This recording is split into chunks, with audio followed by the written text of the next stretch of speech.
eu sou Josué da Silva Andrade, muito obrigado por sua audiência, por sua companhia. E então vamos mais uma vez ler a palavra de Deus. Hoje nós vamos ler na carta que o apóstolo, na carta de Tiago, capítulo 5, versículo 14 até o versículo 15. Está alguém entre vós doente? Chame os presbíteros da igreja e orem sobre ele, ungindo-o com azeite em nome do Senhor. E a oração da fé salvará o doente, e o Senhor o levantará. E se houver cometido pecados, ser-lhe-ão perdoados. Então, está alguém entre vós doente, chame os presbíteros da igreja e orem sobre ele, ungindo-o com azeite em nome do Senhor. E a oração da fé salvará o doente, e o Senhor o levantará. E se houver cometido pecados, ser-lhe-ão perdoados. Por enquanto, somente esse texto. Daqui a pouquinho a gente vai ler outros textos também. Nós já temos considerado várias coisas em relação a esse assunto dos dons espirituais. O último assunto que nós tratamos é os dons dados como sinais, principalmente o dom de cura e milagres. E nós já vimos que esses dons cessaram, e mostramos que esses dons cessaram no tempo dos apóstolos. E estávamos vendo alguns exemplos que nós temos no Novo Testamento, de que esses dons cessaram. Vimos o exemplo do apóstolo Paulo, que pediu para que aquele espinho na carne, na minha compreensão, aquele espinho na carne era uma enfermidade que o apóstolo Paulo tinha nos olhos. Isso dá para compreender em várias outras passagens da Bíblia Sagrada, onde ele faz menção de um problema de vista que ele tinha. E ele ora e roga por 3 vezes para que o Senhor afastasse aquele problema dele. E o Senhor fala com ele: a minha graça te basta, porque o meu poder se aperfeiçoa na fraqueza. Vimos o caso de Timóteo. Paulo recomenda a Timóteo para não beber somente água, mas usar de um pouco de vinho por causa do estômago, os problemas estomacais que Timóteo tinha e as suas frequentes enfermidades. Paulo não recomenda a Timóteo, não orienta ele a ir procurar um irmão que tem um dom de cura e pedir esse irmão para orar por ele, impor a mão sobre um lugar, sobre o estômago e fazer uma oração, repreender a doença. Não, ele fala com Timóteo: olha, não beba somente água, mas usa de um pouco de vinho. Toma uma medicação, naquele tempo era uma medicação, e ainda as propriedades medicinais do vinho, principalmente para problemas de estômago. Não estou incentivando aqui você se embriagar, encher a cara, não é isso, mas eu estou dizendo aqui que é um fato conhecido, que o vinho há propriedades medicinais. Então Paulo orienta a Timóteo a usar de um pouco de vinho por causa das suas frequentes enfermidades que ele tinha. Enfermidades essas causadas pelo seu problema de estômago. E vimos que Timóteo, Paulo sabia da fé não fingida que havia em Timóteo. Fé não fingida. Alguns chegam a argumentar que a fé de Timóteo havia diminuído. Não, a fé de Timóteo não havia diminuído. A mesma fé que ele teve quando ele creu no Senhor Jesus Cristo é a mesma que ele tinha quando Paulo escreveu aquela carta. Quando Paulo escreveu 2 Timóteo. Vimos também o caso de Trófimo. A palavra de Deus é clara: Paulo deixou Trófimo doente em Mileto. Paulo queria que Trófimo estivesse presente com ele, estivesse junto com ele. Paulo estava preso e nas suas viagens que ele fazia preso, porque ele viajava estando preso, acorrentado a um soldado romano, por isso que ele fala que a guarda pretoriana ficou conhecendo o Evangelho. Então, por orientação do próprio Império Romano, muitas das vezes, por deslocação de presos feita pelo próprio Império Romano, tinha algumas pessoas que acompanhavam. Uma dessas pessoas era o próprio Trófimo. E Paulo ali, ao escrever na sua carta, é um momento triste, porque vários irmãos o havia abandonado, vários irmãos o havia deixado, e outros irmãos havia prejudicado o apóstolo Paulo, havia feito coisas que o havia aborrecido, o deixado muito triste. E Trófimo, que era o seu companheiro, tinha ficado doente. Paulo deixa isso bem claro: eu deixei-o doente. Dá a entender que Paulo até orou, até pediu, até suplicou pela restauração da saúde de Trófimo, mas essa não foi a vontade de Deus. Então Trófimo ficou doente em Mileto. E é interessante isso, porque é um homem, quem está falando isso é um homem que havia curado muitas pessoas.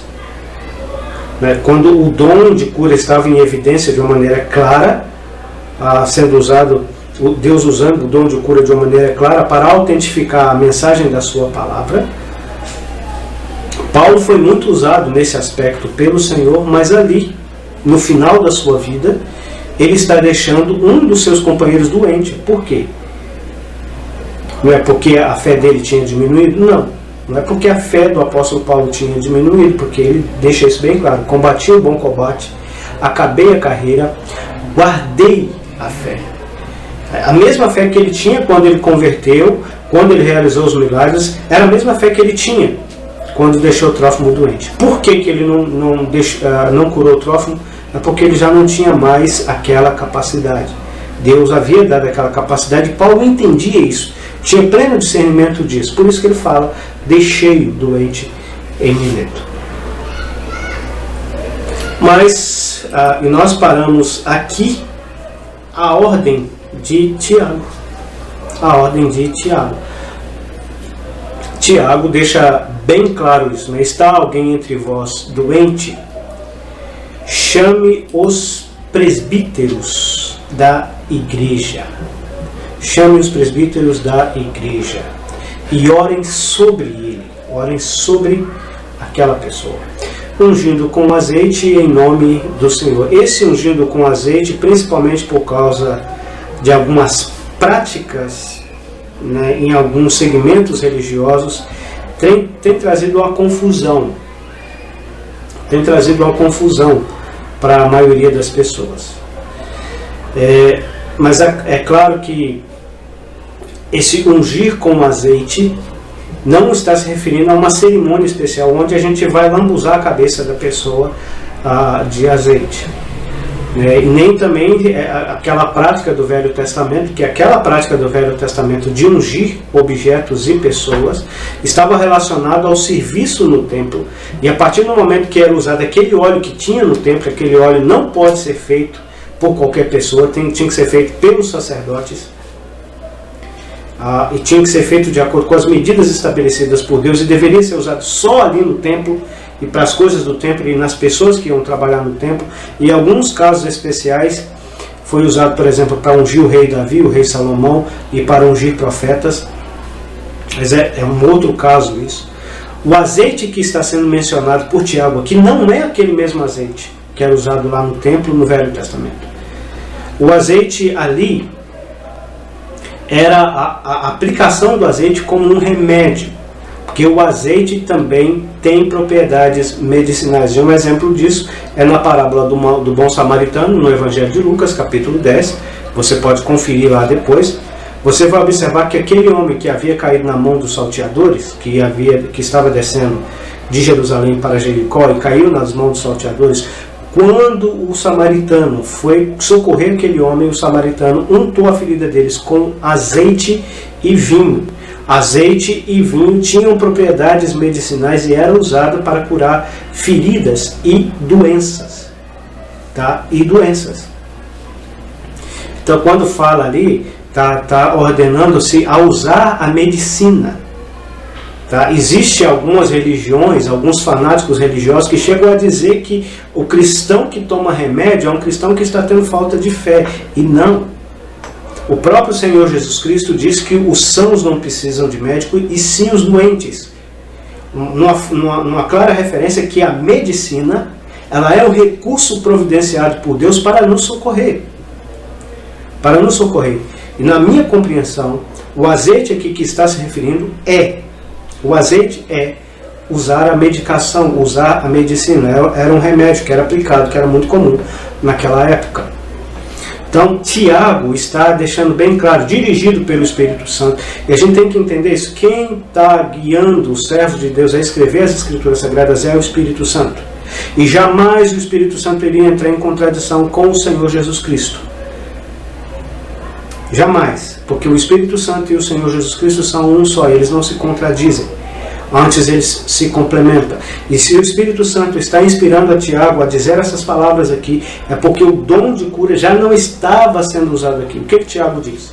Está alguém entre vós doente? Tiago não diz, vai lá e chama um irmão que tem o dom de cura. E põe a mão sobre o lugar e ore sobre ele. Não. Ou pegue o avental ou o lenço do irmão que tem o dom de cura. Ou do apóstolo fulano, do apóstolo ciclano, ou do... vai lá e faz um propósito. Propósito. Propósito é dinheiro. Né? Faz um propósito de fé. Faz um sacrifício. Faz uma oferta de sacrifício. Que no caso é dinheiro. Hoje em dia as pessoas usam muito essas expressões que é simplesmente maneira de enganar os outros e arrancar dinheiro dos outros. Tiago fala, não.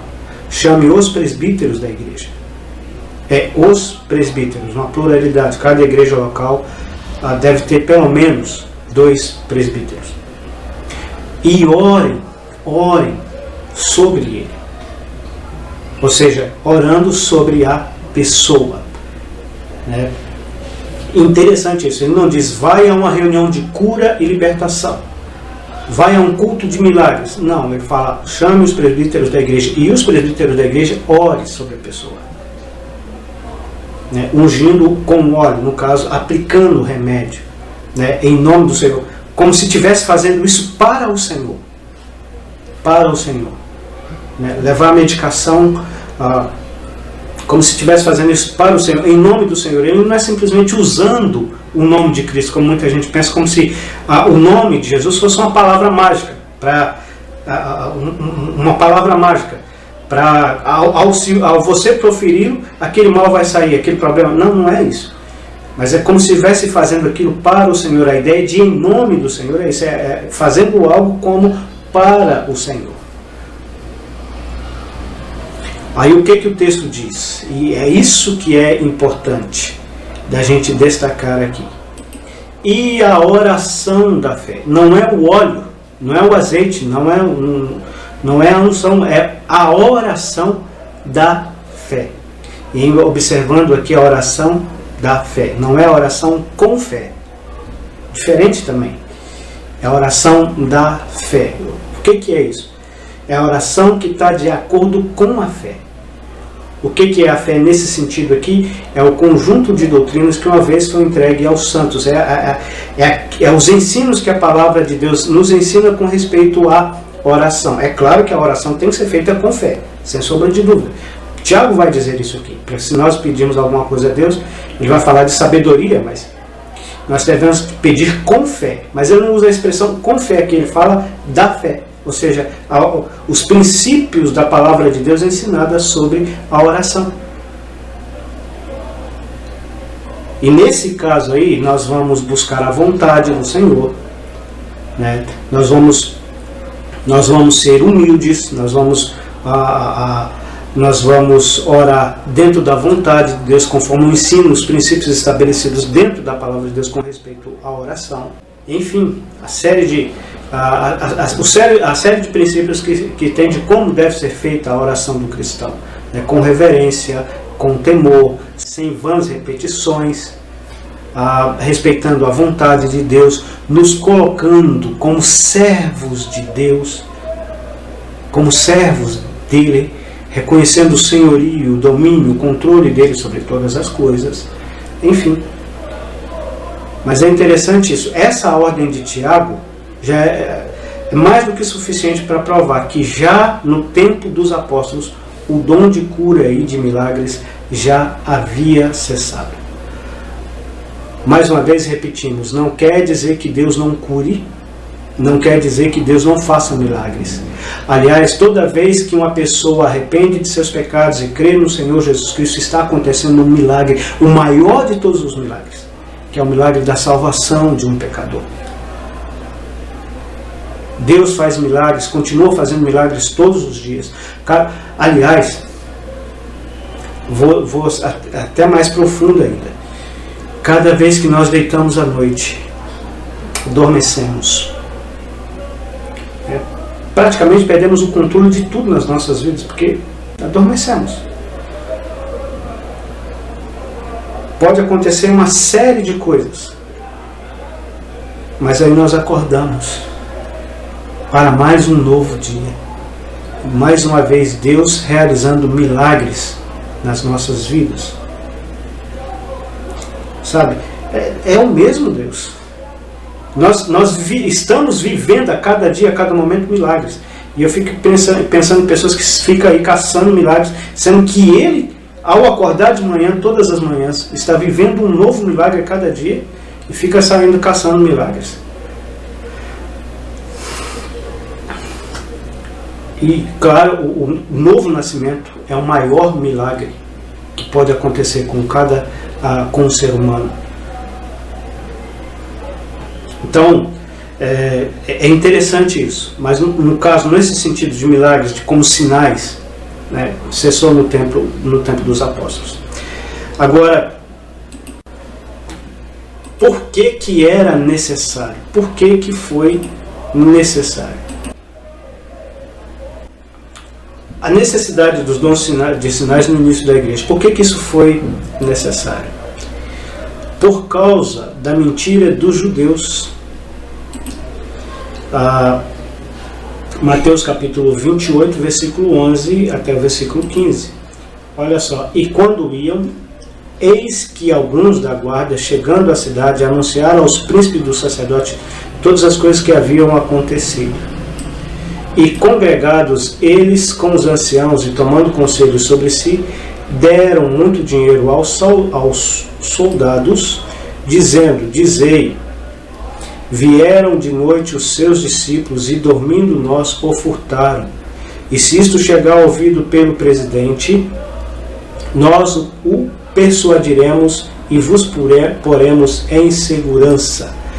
E eles, recebendo o dinheiro, fizeram como estavam instruídos, e foi divulgado esse dito entre os judeus até o dia de hoje.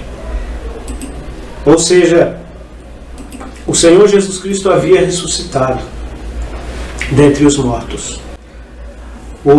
Os soldados, temendo pelas suas vidas, e eles poderiam correr o risco de morrer, porque aquilo aconteceu sob a guarda deles, e quando um soldado falhava, por exemplo, ele era responsável por guardar algo ou alguém, e aquilo fosse roubado, ou aquilo sumisse, desaparecesse, ou aquela pessoa morresse durante a guarda, eles pagavam com a própria vida.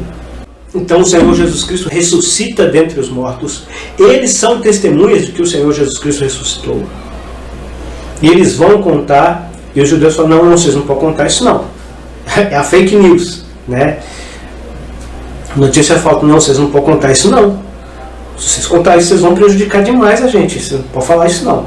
Nós vamos te dar esse dinheiro e vocês vão falar que os discípulos vieram e roubaram o corpo dele. E os soldados fizeram aquilo. Olha, se isso chegar no ouvido do presidente, nós persuadiremos o presidente. Ou seja, iriam dar dinheiro para o presidente, iriam subornar o presidente. No caso, Pôncio Pilatos. E eles divulgaram aquilo. Aí agora está os discípulos dizendo que Jesus, o Jesus que tinha morrido, que tinha sido crucificado, ressuscitou dentre os mortos. E os judeus estão dizendo que não, que os discípulos haviam roubado o corpo e agora estava dizendo que ele havia sido ressuscitado. Em quem as pessoas iriam acreditar? Aí a necessidade dos milagres. Aí a necessidade da cura. Os dons são dados visando um fim proveitoso. Era necessário ele ser dado para autenticar, para deixar bem claro que eles faziam aqueles milagres em nome do Senhor Jesus, aquele que havia ressuscitado dentre os mortos. E como eles provavam isso? Realizando milagres. Quer ver só um detalhe? Não está no nosso estudo. Mas olha lá, por exemplo, Atos, capítulo 4, versículo 1. Estando eles falando ao povo sobre os sacerdotes e o capitão do templo e os saduceus, doendo-se muito de que ensinasse ao povo e anunciasse em Jesus a ressurreição dos mortos, dentre os mortos, e lançaram mão deles e o encerraram na prisão até o dia seguinte, pois já era tarde. Muitos, porém, dos que ouviram a palavra, creram, e chegou o número desses homens a quase 5.000. Eles vão fazer uma série de sabatinas. Pedro vai fazer uma pregação. Versículo 13. Então eles, vendo a ousadia de Pedro e João, informados de que eram homens sem letras e indoutos, lembra do dom de revelação, do dom de ciência, maravilharam-se e reconheceram que eles haviam estado com Jesus. Aqueles homens viram Pedro e João andando com o Senhor Jesus Cristo. Né? E vendo estar com eles o homem que fora curado, eles conheciam aquele homem curado, aquele homem que estava curado. Nada tinham de que dizer ao contrário. Então, ou seja, era notório, os milagres eram notórios, as curas eram notórias. Os próprios inimigos do Evangelho falavam: esses homens curaram uma pessoa, e a gente não pode fazer nada contra. Não podemos dizer nada contra. Eu vou ser claro, eu estou com 41 anos. Eu conheço pessoas, irmãos que contraíram, por exemplo, câncer, e a gente orou por esses irmãos, e esses irmãos foram curados. Eu conheço irmãos que chegaram a ser desenganados pelo médico por causa de alguma enfermidade que eles adquiriram. Nós oramos por esses irmãos, e esses irmãos foram curados. Deus curou esses irmãos em sua graça, em sua misericórdia, respondendo às nossas orações. Mas a maioria das pessoas que ficam falando de cura, de milagre e etc., você vê que é pura falação. Eu não conheço um cego de nascença. Uma pessoa que todo mundo sabe que é cego, que foi curado. Você conhece, você já viu alguém que realmente é seu vizinho, né? O seu vizinho, alguém realmente de cadeira de roda, né? Alguém realmente que é paralítico, né? de uma perna, mudo e surdo. Eu trabalhei numa empresa, só vou citar um exemplo, que tinha pessoas mudas e surdas, e tinha pessoas nessa empresa que diziam que curavam. E uma vez eu perguntei à pessoa: se vocês curam, por que vocês não curam fulano e beltrano que são mudo e surdo? A pessoa virou para mim e falou assim: não, isso aí você tem que perguntar para Deus. Eu falei: não, peraí, você está jogando a culpa em Deus agora? Você não falou que cura? Que vocês têm poder? Ué, curar, eu sei que Deus cura. Isso aí sem sombra de dúvida. Mas a questão é, vocês é que falam isso. Aí essa pessoa jogou essa para cima de mim. Eu falei: não, você está jogando a culpa em Deus agora? É Deus que é culpado por vocês não conseguir curar eles? Religião não se discute. Aí sempre vem aquela história, né? Religião não se discute, que não sei o que tem. Pois é, mas essa é que é a questão. Por que eles realizavam milagres e curas? Para provar que eles tinham sido enviados pelo próprio Senhor Jesus Cristo. O próprio Jesus com quem eles andou, ressuscitou dentre os mortos, estava sentado à destra de Deus, e agora havia ordenado eles a pregar o Evangelho, o arrependimento e a fé, para a salvação, para o perdão dos pecados. E eles provavam que Jesus havia ressuscitado dentre os mortos, realizando curas, porque esse Jesus ressuscitado é que havia dado a eles o poder, a capacidade de realizar aquelas curas, aqueles milagres. Os judeus mentiram, né, dizendo que eles haviam roubado o corpo do Senhor Jesus, e agora eles pregavam que o Senhor Jesus estava ressuscitado, e faziam milagres para provar. Não, nós não roubamos o corpo dele, ele verdadeiramente ressuscitou, e é pelo poder do nome dele que nós realizamos esses milagres. Segundo, a idolatria dos gentios. os gentios serviam a vários deuses e eles são ordenados a ir pregar a todas as nações. E eles tinham que pregar a todas as nações. Então, eles têm que realizar milagres. Como é que eles iam provar que o Deus que eles estavam anunciando tinha realizado a sua obra de salvação, a sua obra de redenção, e todo aquele que arrependesse poderia ser salvo, poderia ter os seus pecados perdoados, poderia ter a vida eterna por meio da fé na pessoa e obra de Cristo, e provar que o Deus deles é o único e verdadeiro Deus, em contrapartida, ao mesmo tempo dizendo que o Deus que eles serviam, os deuses que eles serviam eram deuses falsos, inventados pela imaginação humana, realizando milagres. E é interessante isso, que você observa eles indo, pregando, e Deus confirmando a sua palavra. O evangelista Marcos deixa isso bem claro, por meio dos sinais que acompanhavam a palavra. Nesse quesito, mas será em resposta de oração. Deus também pode e irá realizar milagres. Eu já ouvi de algumas histórias, alguém até falando, mas não é um dom que foi dado para fazer isso. A pessoa fez uma oração e Deus respondeu aquela oração realizando aquele milagre. Já ouvi alguns casos. Por exemplo, um caso onde uma pessoa estava pregando o evangelho em um determinado lugar e alguém estava muito doente, à beira-morte, chamaram ele para orar por aquela pessoa, e ele orou por aquela pessoa, e aquela pessoa sarou ali na frente de todo mundo, e aquelas pessoas eram idólatras, serviam a outros deuses.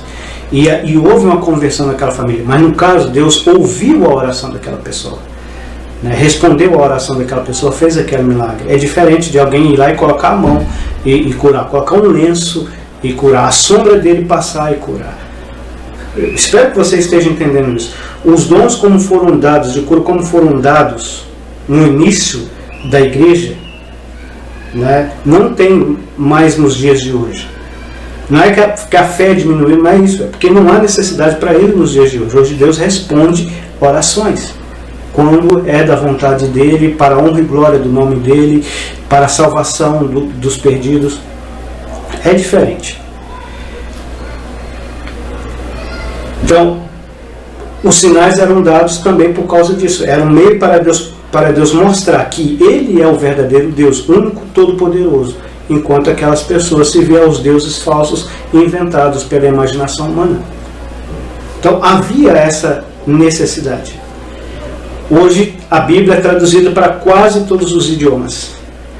Quase todas as nações têm, principalmente com o advento da internet, tem alcance do Evangelho. O Evangelho tem alcançado até lá. Há perseguições, e tem muitos lugares que é proibido andar com a Bíblia. Ouço de milagres que acontecem nesses lugares, e nesses lugares realmente Deus em sua soberania e em sua vontade realizará milagres, mesmo que vai resultar na glória do seu nome, que vai resultar na conversão de mais almas. Mas é questões diferentes. E veja bem isso, eu estou deixando bem claro, não é que não exista milagres, não é que não exista curas, não é que Deus perdeu o poder, não, Deus não perdeu, Ele é o mesmo, e segundo a vontade dEle, Ele pode realizar milagres, Ele pode realizar curas. Acontece que os dons como Ele foi dado no início da igreja primitiva, não há mais necessidade para eles nos dias de hoje. É essa que é a questão. Houve também a necessidade deles serem registrados nas Escrituras Sagradas. Evangelho de João, capítulo 20, versículo 30 a 31, nós lemos assim: Jesus, pois, operou também em presença de seus discípulos muitos outros sinais que não estão escritos neste livro.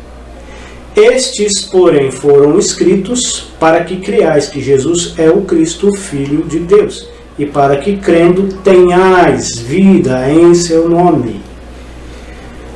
Qual que era o objetivo dos sinais? serem registrados nas Escrituras Sagradas.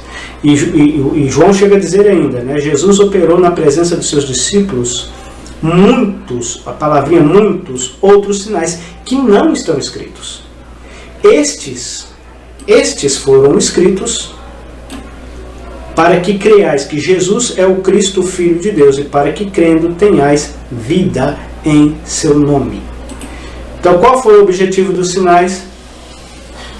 Para que creiamos, para que nós cremos que o Senhor Jesus é o Filho de Deus, aquele que realizou a obra da salvação, da redenção na cruz do Calvário no nosso lugar, e crendo tenhamos vida em seu nome. O objetivo dos sinais não foi satisfazer o ego, o desejo dos discípulos, não era satisfazer o ego e as necessidades físicas das pessoas. E não é. O objetivo dos sinais era mostrar que o Senhor Jesus é o Filho de Deus, o próprio Deus manifesta em carne, que Ele realizou a obra da nossa redenção, que Ele pode salvar e perdoar o pecador e dar a vida eterna ao pecador. O pecador, ao arrepender, ao crer no Senhor Jesus Cristo, tem a vida no seu nome.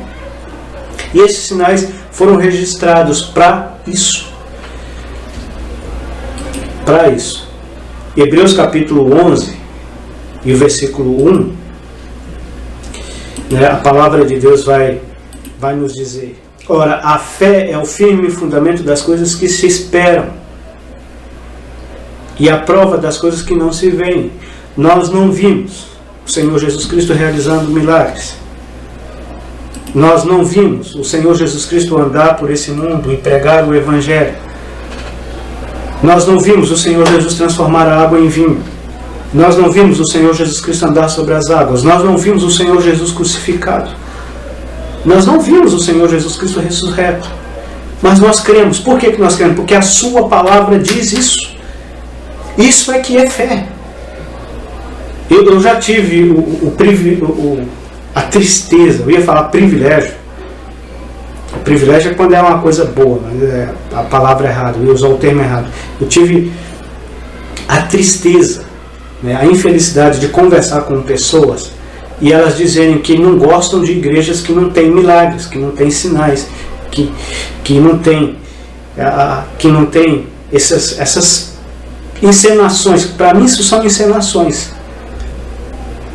E tem um único objetivo, tá? Essas encenações têm um único objetivo: tirar dinheiro das pessoas.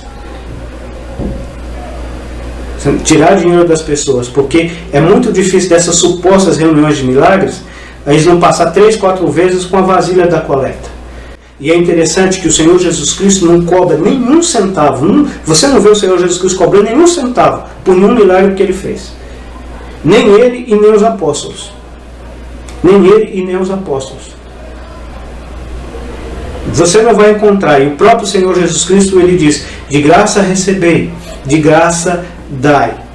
Se a pessoa recebeu, e o dom espiritual ele é dado de graça, e foi dado pela graça de Deus, então nós devemos que usá-lo de graça. Nós não pagamos nada por nenhum dom espiritual. E se essa pessoa supostamente tem um dom espiritual, por que ele vai cobrar dele se o próprio Senhor Jesus diz: de graça recebeis e de graça dai? Então isso é manipulação de mente, da mente das pessoas, para fazer as pessoas dar dinheiro para esses homens. Esses homens que é desprovido de caráter. E o único interesse que eles têm é simplesmente enriquecer à custa dos outros. É um bando de charlatão, é um bando de hipócrita, é um bando de ladrão, um bando de safado. Desculpa até se eu estou sendo, mas é a verdade, se eu estou sendo duro, mas é a verdade. São um bando de hipócritas, de safados, de mau caráter. Porque o próprio Senhor Jesus Cristo não cobrou um único centavo. Nem Ele, nem os apóstolos. E Ele é claro em dizer isso: de graça recebestes, de graça dai. Então, o texto é bem claro. Sabe, a fé é a certeza das coisas que se esperam. Nós temos certeza de que o nosso pecado foi perdoado. Nós temos certeza de que temos a vida eterna em Cristo Jesus. Nós temos a certeza de que o Senhor Jesus Cristo, Filho de Deus, brevemente virá nos buscar, transformar o nosso corpo de humilhação conforme o seu corpo glorioso. Nós temos certeza de que a Bíblia, a palavra de Deus, é suficiente para o nosso crescimento, para a nossa edificação espiritual, para a manutenção da obra de Deus. Nós cremos que o Espírito Santo, ele habita em nós, embora nós não vemos ele, mas nós sabemos isso pela fé, que a palavra de Deus nos diz isso, que quando nós cremos no Senhor Jesus Cristo, nós fomos selados com o Espírito Santo da promessa. Nós cremos. É a certeza das coisas que se esperam e a prova das coisas que não se veem. Nós não vimos o Senhor Jesus Cristo, nós não vemos o Espírito Santo, nós não vemos os dons. Nós sabemos que temos pelo menos um dom. Esses dons de cura e milagres, línguas, não há necessidade para eles mais hoje. Se houvesse, mas não há necessidade para eles mais hoje. Qualquer pessoa que diz que tem um dom de cura, que tem um dom de milagre, que tem um dom de... ele é um mentiroso, ele é um charlatão, ele está enganando você. Principalmente quando ele fala essas coisas, passando por cima de vários princípios das Escrituras Sagradas, inclusive o que acabamos de falar, cobrando para fazer as curas, os milagres, para fazer as chamadas profecias. São charlatões, falsos profetas, falsos ensinadores. Corre para longe dessas pessoas. A única coisa que elas estão interessadas é no seu dinheiro. E somente isso. Não estão interessadas na sua alma, que é eterna. Sua alma por qual o Senhor Jesus Cristo derramou o seu precioso sangue para purificar você do seu pecado, para te dar a vida eterna, para te dar a salvação da sua alma. Existem outros pontos aqui que precisa ser também destacado, mas os dons sinais, fé, dons de cura, operação de milagres, línguas estrangeiras, idiomas, discernimento de espíritos, exorcismo, esses dons cessaram. E daí entenda isso. A fé é a certeza das coisas que se esperam e a prova das coisas que não se veem. O Senhor Jesus Cristo disse a Tomé: bem-aventurado aqueles que não me viram, mas creem. A fé, a verdadeira fé, é aquela que está depositada em Deus e na pessoa e obra do Senhor Jesus Cristo, mesmo se não vemos sinais, se não vemos milagres, se não vemos maravilhas. Porque vemos pela fé, contemplamos pela fé aquele que veio ao mundo, tomou o meu lugar e o seu lugar na cruz do Calvário, pagou o alto preço da nossa redenção, ressuscitou dentre os mortos, está assentado à destra do Pai e brevemente virá nos buscar. A verdadeira fé está baseada nessa verdade primordial da vida cristã. Você conhece essa fé, que é a fé genuína, a fé verdadeira da palavra de Deus? Ou você está em busca de milagres, curas e coisas desse gênero, que na realidade isso não é fé? Isso é outra coisa. Mas que Deus, assim, em sua graça, continue falando em cada vida, em cada coração, e que Ele ajude em sua graça, em sua misericórdia, você a compreender melhor essas coisas. Permita, Deus, que assim seja. Amém?